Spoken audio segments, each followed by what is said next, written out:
आज की इस वीडियो में हम डिस्कस करने जा रहे हैं 4 ऐसे स्टॉक्स को जो कि बहुत ही फास्टेस्ट ग्रोइंग स्टॉक्स हैं। यानी कि अगर हम इनका पास्ट डाटा देखते हैं तो पास्ट डाटा में इन्होंने बहुत अच्छी ग्रोथ दिखाई है काफ़ी कम समय में।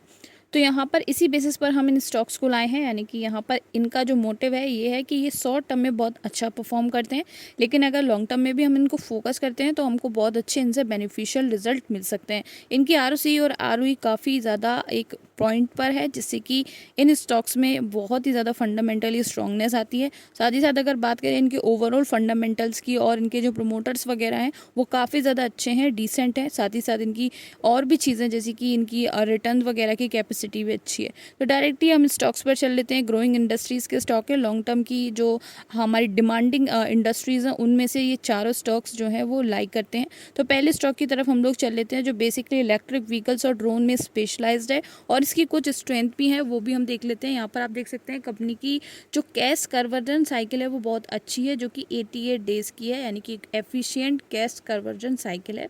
और आप देखेंगे जो कंपनी का नाम है रतन इंडिया इंटरप्राइजेज लिमिटेड है। इस नाम से आप वाकिफ़ होंगे, नहीं है तो आप देख सकते हैं यहाँ पर रतन इंडिया इंटरप्राइजेज कंपनी का नाम है, जो कि फोकस करती है on the business with cutting edge technology which have the potential to transfer the lives of billion plus Indians. Basically जो कंपनी है यहाँ पर टेक पर फोकस करती है, न्यू एजेस बिजनेस बनाती है including e commerce, electric vehicles, फिनटेक्स and drones. यानी कि यहाँ पर आप देख सकते हैं जो हमारे इलेक्ट्रिक व्हीकल्स हैं और ड्रोन्स बनाती है, साथ ही साथ ई कॉमर्स का भी काम करती है और फाइनेंशियल जो टेक्नोलॉजी होती है फिनटेक, उस पर भी कंपनी का कामकाज है। कंपनी की बात करें रतन इंडिया पावर लिमिटेड स्टॉक का नाम है। बहुत ही कम रुपए पर अभी ट्रेड कर रहा है ये स्टॉक, सिर्फ 18 रुपये पर ट्रेड कर रहा है और एक दिन में 0.77% से नीचे स्टॉक में हमें देखने को मिल रहा है। 1 मंथ में काफ़ी अच्छे तरीके के रिटर्न इसने दिए हैं। आप देख सकते हैं 19.54% के 1 मंथ में रिटर्न दिए हैं कंपनी ने। और यहाँ पर अगर ईयर टू डेट में हम इस स्टॉक को देखते हैं तो 96% के अभी तक रिटर्न इस कंपनी ने दे दिए हैं।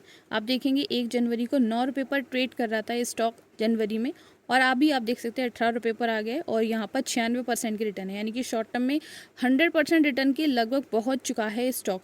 और चीज़ों को हम लोग देख लेते हैं, जैसे कि मैक्सिमम की मैं बात कर लेती हूँ। तो मैक्सिमम की अगर मैं बात करूँ तो लगभग 5 साल में कंपनी ने 961.76% के रिटर्न अभी तक दे दिए हैं। स्टार्टिंग इस स्टॉक की अगर मैं बात करूँ, स्टार्टिंग जो है अभी 2019 में हुई है, 5 साल पहले। आप देख सकते हैं 28 जून 2019 को ये जो है 5 साल पहले 1 रुपये पर ट्रेड किया करता था स्टॉक, और अभी आप देख सकते हैं 18 रुपीज़ पर ट्रैवल करता हुआ नजर आ रहा है। बाकी और चीज़ों को देख लेते हैं, जैसे कि Q4 रिजल्ट में काफ़ी तेज़ी हमें इस स्टॉक में देखने को मिली है। रिटर्न बहुत अच्छे आए, नंबर्स बहुत ही अच्छे आए। आप देख सकते हैं रेवेन्यू 1% से पॉजिटिव रहा है और आप देखेंगे नेट इनकम यहाँ पर 2307.34% है, जो कि बहुत अच्छी है। बाकी डेली TPS वगैरह भी सब बहुत अच्छा है। ऑपरेटिंग इनकम कंपनी की 21.27% की आप देख सकते हैं यहाँ पर।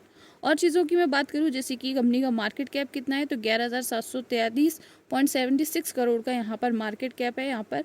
बाकी प्राइस टू अर्निंग 22.99 की, नंबर ऑफ शेयर्स 138.23 करोड़ के यहाँ पर नंबर ऑफ शेयर्स अवेलेबल हैं कंपनी के पास। Price to book value company की 12.30 की यहाँ पर प्राइस टू बुक वैल्यू है। बाकी डेट कंपनी के पास अवेलेबल है, 485.88 करोड़ की डेट कंपनी के पास अवेलेबल है। आप देख सकते हैं प्रमोटर्स काफ़ी अच्छे हैं इसके पास, 74.86 की एक डिसेंट बहुत अच्छी यहाँ पर प्रमोटर्स की कंसंट्रेशन है। FIIs भी 8% के बहुत अच्छी क्वांटिटी में FIIs अवेलेबल है। यानी कि ये ग्रोइंग स्टॉक है, क्योंकि FIIs की कंसंट्रेशन किसी भी स्टॉक में इतनी होना एक बहुत ही पोटेंशियल कंपनी मानी जाती है। DIS की कंसंट्रेशन यहाँ पर 0.05% की अवेलेबल है। और चीज़ों को देख लेते हैं, जैसे कि अब नेक्स्ट स्टॉक की तरफ हम लोग चल लेते हैं, जो कि एक बैंक स्टॉक है जिसका नाम है धनलक्ष्मी बैंक लिमिटेड। इस स्टॉक की बात करें तो 44 रुपीज़ का स्टॉक है। एक दिन में आप देख सकते हैं 0.38% से इसने पॉजिटिविटी अपने जो है रिटर्न्स में दिखाई है। आप देख रहे हैं यहाँ पर पास्ट मंथ में कंपनी ने 3% के रिटर्न दिए हैं, यानी कि काफ़ी कम रिटर्न दिए हैं। लेकिन अगर मैं बात करूं यहाँ पर ईयर टू डेट की, तो ईयर टू डेट में अभी तक जनवरी से लेकर अभी तक यहाँ पर 43.23% के ईयर टू डेट में रिटर्न प्रोवाइड करवा दिए हैं कंपनी ने। तो स्टार्टिंग में 30 रुपीज़ का स्टॉक था, 30.95 का मंडे 1 जनवरी को, और अभी 40 रुपीज़ का हो गया। आप देख सकते हैं 44.33। बाकी मैक्सिमम में काफ़ी डिस्काउंटेड पर अभी स्टॉक चल रहा है। आप देख सकते हैं 126.98% के मैक्सिमम में रिटर्न बनाए हैं। और स्टार्टिंग की बात करें 2004 का स्टॉक है, जो कि 19.53 रुपीज़ का हुआ करता था 2 अप्रैल को। और पीक की बात करें तो 192 रुपीज़ तक इसने हिट किया है, यानी कि ये 2010 में 192 रुपीज़ तक भी स्टॉक गया था। और अभी आप देख सकते हैं यहाँ पर 78 से लेके 78.03% तक जो है डिस्काउंटेड पर अवेलेबल है। तो अगर ये स्टॉक 100 रुपीज़ पर भी ट्रेवल करता है तो काफ़ी अच्छे रिटर्न हमें इसमें देखने को मिल सकते हैं। बाकी अगर इसकी क्वार्टरली फाइनेंशियल्स की बात करें तो रेवेन्यू पॉजिटिव में है 29.52% से।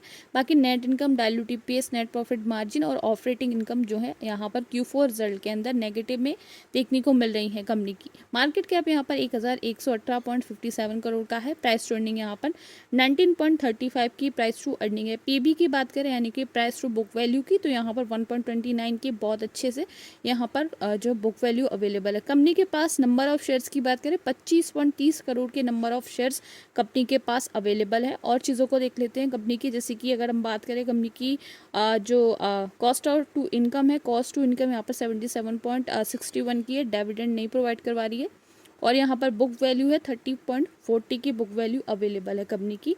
और ROE यहाँ पर 6.32 की और ROC यहाँ पर 6.13 की अवेलेबल है। 5 साल की सेल्स ग्रोथ यहाँ पर 5.67 है और यहाँ पर FIAC 6% की कंसंट्रेशन है। पब्लिक 93% की अवेलेबल है कंपनी के पास। अब नेक्स्ट स्टॉक की तरफ चल लेते हैं जो कि शुगर और एथेनॉल प्रोड्यूस करती है, जो कि एक बहुत ही मेजर जो है सोर्स है यहाँ पर हमारी इंडिया के अंदर।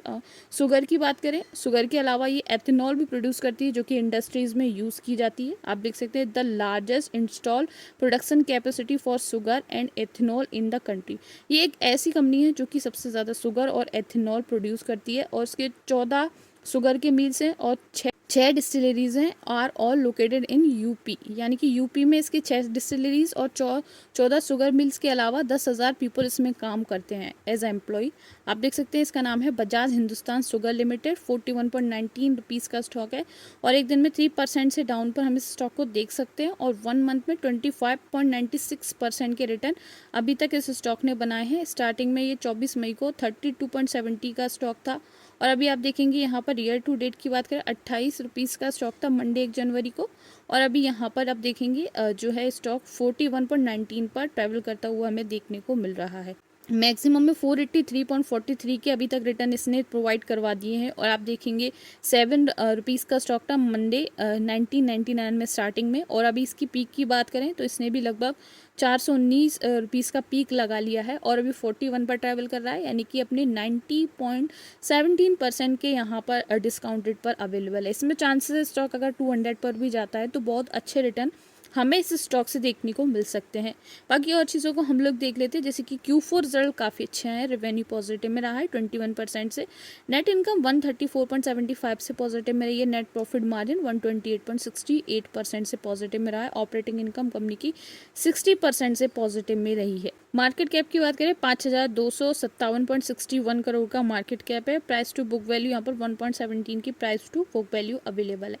डेट कंपनी की यहाँ पर 3,769.29 करोड़ की डेट अवेलेबल है कंपनी की और कैश कंपनी के पास 48.15 करोड़ का कैश अवेलेबल है। पब्लिक 63% के, प्रोमोटर्स 24.95% के हैं, DIAs 8% के और FIAs 2.57% के अवेलेबल है। स्ट्रेंथ की बात कर लेते हैं, जिसकी हम नेक्स्ट लास्ट कंपनी के बारे में बात कर रहे हैं जो कि 4th कंपनी है हमारी। The company has been maintaining an effective average operating margin of 32.22 in last 5 years। The company has efficient cash conversion cycle जो कि 19.66 डेज की कैश कन्वर्जन साइकिल है। स्टॉक का नाम है वोडाफोन आइडिया लिमिटेड। 17 रुपये का स्टॉक है। अभी आप देख सकते हैं 17 रुपये का स्टॉक होने के साथ साथ 0.82% इसमें आप पॉजिटिविटी स्टॉक के अंदर देख सकते हैं। पास्ट 6 मंथ में 29.44% के रिटर्न इस स्टॉक ने दे दिए हैं। ईयर टू डेट में ज़्यादा अच्छा कुछ परफॉर्म नहीं किया है। ये टेलीकॉम की कंपनी है जो कि VI सिम आई है। थोड़ा सा अनस्टेबल स्टॉक है लेकिन इसमें पोटेंशियल है कि ये लॉन्ग टर्म में अच्छा परफॉर्म कर सकता है।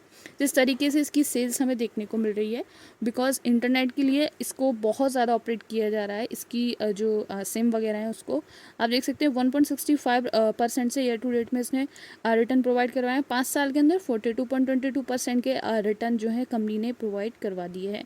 अब यहाँ पर Q4 रिजल्ट के अंदर रेवेन्यू अच्छा आया है, 0.62% से पॉजिटिव आया है। बाकी और चीज़ें नेगेटिव में आई है। ऑपरेटिंग इनकम यहाँ पर 1.92% से पॉजिटिव में आई है कंपनी की।